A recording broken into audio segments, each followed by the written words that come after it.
I feel like I'm in heaven.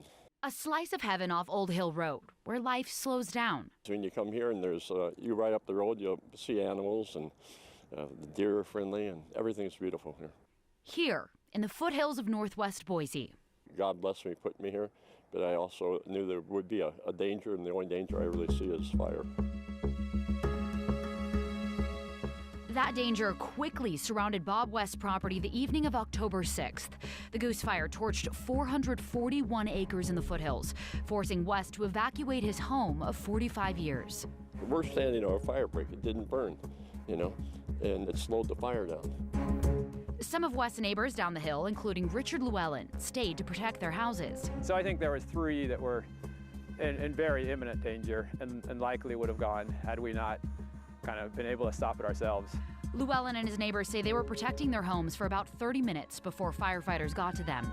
That's because dozens of crews from across the Treasure Valley first prioritized saving lives and property in the Eagle foothills, where the fire started. We sent our closest units to that fire, so we took off and went to their location.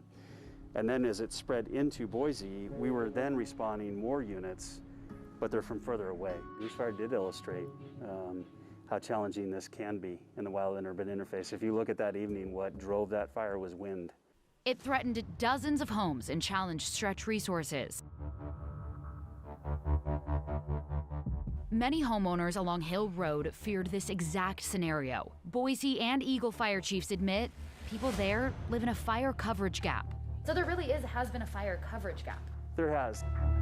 It still continues to be an area that's a gap in coverage, as we've seen with development going on. Since being annexed into the city in 2016, homeowners pay taxes for Boise Fire, but don't have equal protection. The Northwest Neighborhood Association argues that isn't fair. If you can't afford to provide the infrastructure at the time development occurs, you should not be annexing. From the area where Llewellyn lives, Hill Road and Bogart, the closest staffed fire station in Boise is 6 minutes away on Glenwood Street. It covers the neighborhoods right around it, as well as Hidden Springs, but skips the far corner of northwest Boise. Instead, the Eagle Fire Department signed an official agreement with Boise in 2019 to respond here. Citizens are not unprotected or unsafe in that area. I also strongly believe that any additional fire service or response in any of those areas that we have development is largely important.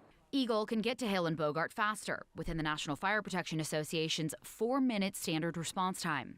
That station's response area also includes Avamore and Dry Creek, large developments along Highway 55. Eagle Fire Chief Tyler Lewis wants to move that station further north in the next few years to better serve Eagle. It's all challenging to be able to keep up with that growth and have the appropriate stations in the appropriate place all at the same time. The fire coverage issue in northwest Boise dates back 30 years. The city said back then a station was needed as urban began blending with wildland. Boise bought property on Pierce Park Lane to build a station a decade ago. Today, nothing. Now, more growth is coming to an area already lacking adequate infrastructure, namely Corey Barton Homes and Trilogy's high-density prominent subdivision, with 226 units planned on Hill Road Parkway. It's very easy these days for a wildland-urban interface fire to turn into an urban fire, where entire subdivisions are demolished to the ground. We've seen it over and over in California, and we've seen it happen in Oregon. It's something that cities aren't learning their lesson. Neighbors say this highlights a bigger problem in the Treasure Valley, where cities are slow to build infrastructure while they grow quickly. We really have an issue now out here in the northwest neighborhood. As we continue to turn farmland into subdivisions and higher density developments, when is that fire infrastructure going to catch up with us? Because if it doesn't, it's dangerous. It really is. City Council did require a condition to prominence. Construction on a fire station needs to start before apartments go in. That brings us to this. Boise Fire announced in late October it's asking for approval to build a fire station on Bogart Lane and State Street to cover Northwest. We recognize the need. I've recognized the need since I got here. Certainly the mayor had a priority to make this happen. So we went to work right away. If approved, construction would start in 2023.